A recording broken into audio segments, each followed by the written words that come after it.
오늘 함께 나눌 말씀은 요엘서 2장입니다. 한 2장 17절까지 한 전반 부분만 좀 함께 좀 나누려고 합니다. 어제 목사님께서 요엘서를 또 나눠주셨는데요.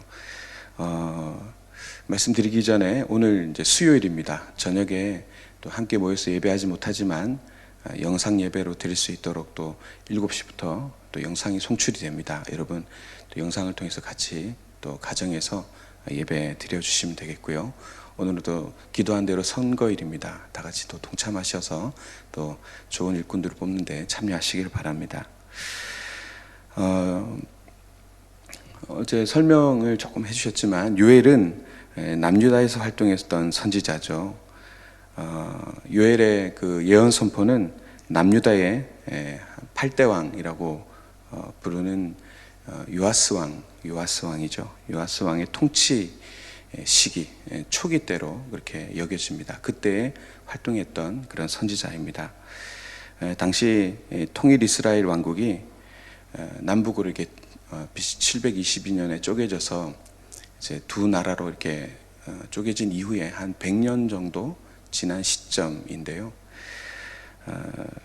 이렇게 나라가 이렇게 갈라질 때에 뭔가 북이스라엘이 10개 지파를 데리고 나가면서 뭔가 작정하고 이렇게 나갔어야 했는데 남유다든지 북이스라엘이든지 정치적인 갈등은 거의 해소가 된 상황이었지만은 종교적으로는 두 나라 다 아주 패역한 그런 길을 걸어갔던 시기로 볼 수 있습니다.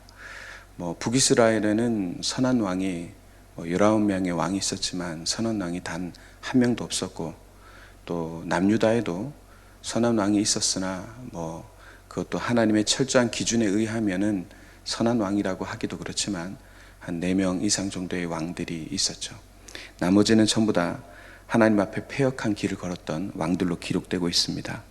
바로 이 남유다 북이스라엘이 갈라진 지 100여 년쯤 되었던, 또 패역한 길을 걸었던 그 시점에 하나님의 감동으로 부름받았던 요엘, 어제 표현에 의하면 부두엘의 아들 요엘이라는 그런 선지자로 부름받아 말씀이 임하게 되었습니다. 어제 이어서 2장은 메뚜기 떼의 재앙에 대한 내용, 그리고 뒤에 하나님께서 회복시키는 내용, 그런 내용들이 등장하고 있습니다. 이스라엘 자손들이 출애굽을 할 때에 메뚜기 재앙이 있었죠. 메뚜기 재앙이 10가지 재앙 안에 포함되어 있었습니다. 순서대로 외우면 8번째 재앙이 메뚜기 재앙이었는데요. 요엘 선지자는 여러 종류의 메뚜기가 그 메뚜기 떼가 엄청나게 몰려오는 자연재해를 이렇게 비유해서 그렇게 이방의 군대가 몰려올 것을 말했고, 그것이 바로 여호와의 날이다, 그렇게 선포했습니다. 특히 본문 1절에서 11절이 메뚜기 떼의 그 침입에 대해서 증거하고 있는데, 오늘 본문이 이렇게 시작됩니다. 시온에서 나팔을 불며, 그렇게 시작합니다. 시온에서 나팔이 불며. 이스라엘뿐만 아니라 고대 이 근동의 중동 국가에서는 나팔을 불 때는 언제냐면 나라에 중대한 일이 있을 때 나팔을 불었습니다. 아무 때나 부는 게 아니고 아주 중대한 일이 있을 때. 이스라엘이 종교력으로 7월 10일 하면 대속죄일이라고 하거든요. 그 대속죄일이 있었을 때 온 백성들이 이런 종교적인 집회로 모일 때, 또 성전과 관련해서 아주 중대한 행사를 할 때 나팔을 불었습니다. 그리고 또 새로운 왕이 세워지고 등극할 때, 그때에 백성들에게 알리는 축하의 나팔을 그때 또 불었습니다. 그리고 이방 군대가 아주 이렇게 강력하게 밀려오고 쳐들어올 때에 또 위급하고 또 어려운 일이 닥쳤을 때에 또 나팔을 불었습니다. 사람들에게 경고해서 준비할 수 있도록 불었던 것이죠. 같은 나팔 소리인데도 여러 가지 방향성을 가지고 길게 또 불었습니다. 특히 쳐들어올 때에는 길게 불었다고 하는데요. 1절에 보면 시온에서 나팔을 불며 나의 거룩한 산에서 경고의 소리를 질러 이 땅 주민들로 다 떨게 할지니 이는 여호와의 날이 이르게 됨이니라. 오늘 이 본문에서 나팔을 분 이유가 무엇입니까? 여호와의 날이 임했다라는 것을 경고하는 것입니다. 그런데 그 나팔을 예루살렘에서 나팔을 불며 이렇게 표현하지 않고 시온에서 나팔을 불며라고 이렇게 말하고 있습니다. 이게 무엇이냐 하면 바로 거기에 성전이 있다라는 것을 강조하는 겁니다. 성전이 있다라는 것은 하나님의 임재를 얘기하는 것이거든요. 그리고 그 성전이 있는 곳에 사는 예루살렘 사람들이 하나님을 섬기는 삶과 또 하나님을 예배하고 그 말씀에 순종하는 삶을 살고 있었다면 이 여호와의 날이라는 것이 좀 다른 의미가 되겠죠. 영광스럽고 기쁜 날이 되겠는데 오늘 이 나팔은 경고하는 것입니다. 성전이 있고 하나님의 백성이 있는데 이 나팔 소리가 영광으로 다가오지 않고 경고로 다가온다. 이유는 무엇이겠습니까? 성전이 있고 하나님의 임재가 있는데 거기에 하나님의 백성들이 하나님의 말씀에 순종하지 않고 청종하지 않고 불순종하였기 때문에 거기에는 하나님의 심판, 경고, 그것을 알리는 여호와의 날을 암시하는 나팔 소리가 울려 퍼졌던 것이죠. 여호와의 날이 하나님을 섬기고 하나님 말씀에 순종하는 사람들에게는 금방 말씀드렸다시피 그건 상급이고요, 구원이고요, 영광일 수밖에 없겠죠. 그러나 반대로 하나님의 말씀에 순종하지 않고 또 불순종하는 자들에게는 그 하나님의 날이라는 것이, 그 나팔 소리라는 것이 무엇을 의미하는 것이겠습니까? 심판의 날, 심판의 소리, 또 절망의 소리, 절망의 날이 될 수밖에 없는 것이죠. 그 여호와의 날이 어떻게 임할는지에 대해서 2절 이하에서 증언하고 있습니다. 좀 읽어보시면 어둡고 캄캄한 날이요 짙은 구름이 덮인 날이라. 굉장히 뭔가 이제 표현이 그렇게 되어 있습니다. 우리도 살다 보면 이럴 때가 있지 않습니까? 그냥 자연 현상으로 봤을 때 환한 대낮이었는데 갑자기 막 먹구름이 몰려와가지고 뭔가 어둑어둑해지더니 갑자기 막 기온도 떨어지고 비가 내리고 이런 경우들을 우리가 여름 같은 때 좀 경험하지 않습니까? 근데 오늘 본문이 볼 때 먹구름이 몰려와서 이렇게 캄캄해진 게 아니라 뭐가 몰려와서요? 메뚜기 떼가 몰려와서 태양을 가리게 될 것이다, 이렇게 표현하는 것입니다. 하늘이 어두워질 정도로 많은 메뚜기 떼가 몰려왔다가 그것이 지나가고 나면은, 몰려오기 전에는 오늘 표현대로 에덴 동산 같은 곳이었는데, 근데 메뚜기 떼가 지나가고 나니까 어떻게 됐습니까? 황폐한 들과 같이 되었다. 왜냐하면 그 메뚜기 떼들이 모든 것을 다 훑고 지나가서 다 뜯어먹고 없애버렸기 때문에 그렇습니다. 앞에 1장에서도 등장하지만 포도나무, 무화과 이런 것들이 이 메뚜기 떼가 지나가면서 다 없어져 버리거든요. 이건 하나님께서 주신 풍요를 상징하는 것이거든요. 특히 포도와 무화과 나무는 하나님이 내려주신 그 풍요, 은혜, 풍성함 이런 것들 상징하는 것인데 이게 메뚜기 떼가 지나가면서 다 없어져 버린 것입니다. 우리도 마찬가지죠. 인생에 있어서 이런 일을 겪을 때가 있습니다. 메뚜기 떼가 몰려오는 날이 어둡고 캄캄한 날이 되는 것처럼 우리의 인생에도 메뚜기 떼가 이렇게 몰려오고 나면 하늘이 깜깜해질 때가 있습니다. 이게 비유이지만 여러분들의 삶 속에 뭔가 이렇게 적용할 수 있는 부분이 있겠죠. 뭔가 이런 것들이 갑자기 확 쳐들어와서 내 삶을 그냥 다 갉아먹으면 아무것도 남지 않은 좀 황폐한 들과 같은 우리의 인생의 그 허망함을 느끼고는 합니다. 계속해서 4절에서 5절까지의 내용 속에서 메뚜기 떼의 모습을 또 이렇게 표현하고 있습니다. 그들의 모양은 말과 같고 그 달리는 것은 기병 같으며 그들이 산꼭대기에서 뛰는 소리는 병거 소리와도 같고 불꽃이 검부른 사르는 소리와도 같으며 강한 군사가 줄을 버리고 싸우는 것 같으니, 이 몰려오는 메뚜기 떼가 마치 이렇다는 겁니다. 말과 기병, 병과도 같다, 이렇게 얘기하는 것이죠. 이것은 이제 역으로 나중에 유다를 침략해올 바벨론 제국, 바벨론을 이제 상징하는 것인데, 이 메뚜기 떼와 같이 엄청나게 밀려와서 그들을 완전히 황폐하게 될 것이다라는 그런 예언의 내용입니다.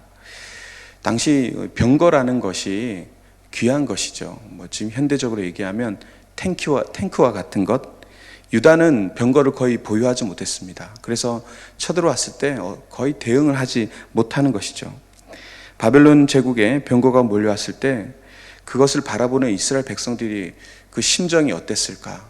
마치 비유를 하자면 여기서는 그냥 총을 들고 있는데 탱크가 막 수도 없이 밀려오는 그런 상황처럼 굉장히 두려웠을 것입니다.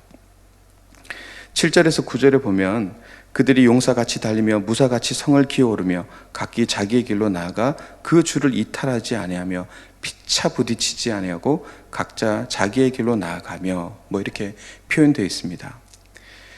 자연의 섭리 속에 보면은 이런 물고기라든가 또 새들이라든가 곤충이라든가 이 바닷속에 여러분 한번 보신 적이 있겠지만 많은 물고기 떼들이 바닷속에 막 다니잖아요.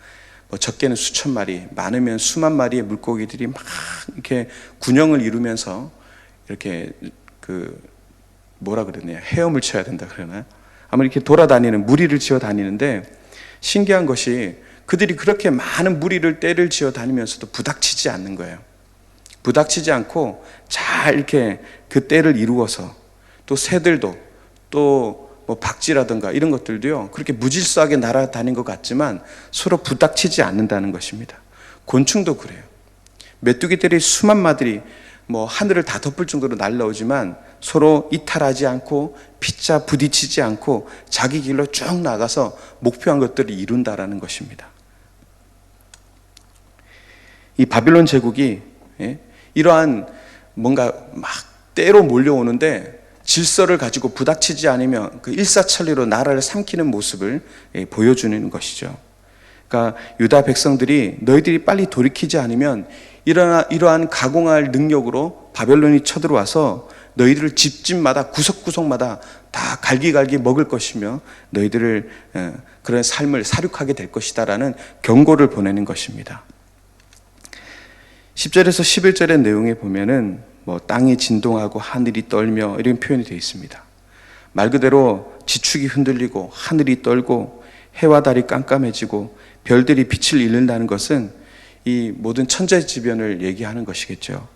이것은 메뚜기 때 재앙으로 표현되는 바빌로니아 제국에 군대가 몰려하는 것이 마치 가공할 능력으로 다가오는 천재지변, 그러니까 인간이 어떤 능력으로 막을 수 없는 거잖아요. 지금 우리가 코로나를 이렇게 지금 이렇게 막고 있지만 참 어렵지 않습니까? 천재지변이라는 것이 그렇게 일어나는 것처럼 바벨론 제국이 다가올 것이다, 그렇게 얘기하는 것이죠.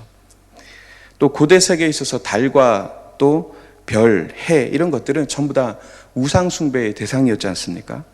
유다 백성들은 사실 하나님을 섬기는 자들인데 이방 신들이 섬기는 해와 달과 별들을 그들도 바라보았고 그들을 섬겼던 것이죠. 그리고 그것이 얼마나 허망한 것인가를 오늘 말씀을 통해서 보여주는 것입니다. 이 말씀에서 천지가 진동하는 것보다 더 두렵고 충격적인 것은 유다를 침략해오는 이방 군대의 지휘관이 이방 군대가 아니라 바로 여호와 하나님이시다는 것입니다. 지금 쳐들어오는 이 불강력적으로 쳐들어오는 이 메뚜기 떼의 이 심판이 바벨론을 상징하는 것이지만 그 모든 심판의 주체가 바로 여호와 하나님이시라는 것, 이게 훨씬 더 두려운 것이죠. 그래서 이 날을 바벨론 심판의 날이 아니라 여호와의 날, 여호와의 징계의 날이라고 부를 수 있는 것이죠. 이 이후에 하나님께서 이렇게 그들에게 돌아올 것을 요청하고 심판에 대한 이야기를 하면서 뒤에 가서는 계속 하나님께서 회개의 촉구를 하시는 내용을 볼 수 있습니다. 본문 12절에서 17절은 이제 전반부의 결론이 되는 내용인데, 진정으로 회개하고 또 금식 성회를 열어서 하나님께 긍휼을 요청하라, 그렇게 얘기하고 있습니다. 11절 읽어보면 여호와의 말씀에 너희는 이제라도 금식하고 울며 애통하고 마음을 다하여 내게로 돌아오라 하셨나니, 이렇게 되어 있죠. 하나님께서 자기 백성들에게 하나님께로 빨리 돌아와라, 내게로 돌아와라, 그렇게 말씀하시는데 어떤 자세로 돌아가야 되는지 4개의 내용이 나옵니다. 금식하고 울고 애통하고 마음을 다하여라, 이 4가지의 자세로 돌아오라고 요청하고 있습니다. 요엘 선지자는 또한 또 자신의 말로 다시 한번 회개를 촉구하는데요. 마지막입니다. 13절을 보면 너희는 옷을 찢지 말고 마음을 찢어라. 이게 정말 중요해요. 첫 번째는 우리가 회개를 해야 되는데 이 옷을 찢는 습성들이 있잖아요. 애통한 마음을 옷을 찢는다. 그는 더 이상 옷을 찢지 말고 너의 마음을 찢어라. 신용을 하지 말고 그런 액션을 하지 말고 너의 마음을 찢어라 라고 요청하고 있습니다. 요엘 선지자가 요청하는 바가 그것이죠. 그렇게 마음을 찢고 어떻게 하라고요? 여호와께로 돌아와라. 13절 후반에 보면 그는 은혜로우시며 자비로우시며 노하기를 더디하시며 인애가 크시사 뜻을 돌이켜 재앙을 내리지 아니하시나니 이렇게 나옵니다. 그래서 중요한 사실 두 개를 얘기하는데 하나는 처음에 회개할 때 옷을 찢지 말고 마음을 찢어라. 그리고 두 번째는 하나님께로 돌아와라. 이걸 두 글자로 회개 이렇게 얘기하죠. 회개. 하나님께로 돌아가는 것, 세속적인 가치관으로 돌아가지 말고 하나님께로 돌아오라는 것입니다. 수백 번, 수천 번을 돌아가도 우리가 하나님께로 돌아가야 합니다. 돌아가야 합니다. 왜냐하면 그는 은혜로우시고 또 자비로우시고 뜻을 돌이키시는 분이시기 때문에 그렇습니다. 여러분, 하나님은 우리를 사랑하시는 인애하신 분이신 줄로 믿습니다. 앞서 우리가 호세아서에 보면은 6장 1절 우리가 참 익숙한 말씀인데 오라 우리가 여호와께로 돌아가자. 여호와께서 우리를 찢으셨으나 도로 낫게 하실 것이요 우리를 치셨으나 싸매어 주실 것임이라. 선지자들은 하나같이 이걸 얘기합니다. 하나님이 우리를 얼마나 사랑하신지, 우리를 얼마나 참으시는지, 얼마나 인애하신지를 얘기하시고 돌아오라고, 괜찮다고 돌아오라고, 그 자리에서 돌아오라고 얘기합니다. 이 시국에 우리가 왜 이 말씀을 전해야 될까에 대해서 어제 저녁에 고민이 되더라고요. 여러분 각자 묵상하는 가운데 기도하는 가운데 하나님 돌아가겠습니다. 돌아가게 해주십시오. 그렇게 회개하는 그런 뜨거운 심정이 일어나서 하나님 앞에 돌이키실 수 있는 그런 새벽이 되실 수 있기를 주님의 이름으로 축원드립니다. 같이 기도하겠습니다.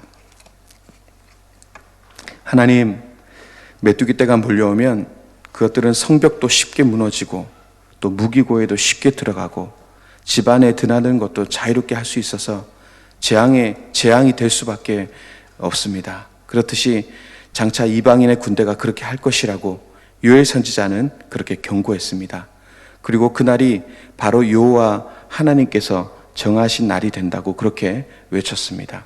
그래서 요엘 선지자는 이제라도 늦지 않았으니 하나님께 돌아오기를 목이 터져라고 호소했습니다. 그러나 그 하나님의 백성들은 그 말을 듣지 않았습니다. 하지만 오늘도 요엘 선지자의 외침에 우리는 자유롭지 못합니다. 우리도 매주마다, 매일마다, 매 순간마다 하나님께 돌아오라는 그런 하나님의 말씀, 요청을 듣지만 도무지 돌아가려고 하지 않습니다. 주님 원합니다. 집을 나간 그 둘째 아들이 아버지의 집으로 돌아간 것처럼 우리도 하나님 아버지께로 돌아가게 하옵소서. 우리의 그 겟세마네 그 동산에서 엎드려 기도하게 하여 주시옵소서. 그런 과정을 통해서 우리가 매일 주님 안에서 함께 지어져 가게 하여 주시옵소서. 오늘 하루도 하나님께 돌아가 하나님 앞에서 얼굴을 땅에 대는 그런 뜨겁게 기도하는, 회개하는 그런 이 새벽, 이 한날 되게 하여 주시옵소서. 오늘 아버지 하나님, 우리에게 많은 의미가 있는 날입니다.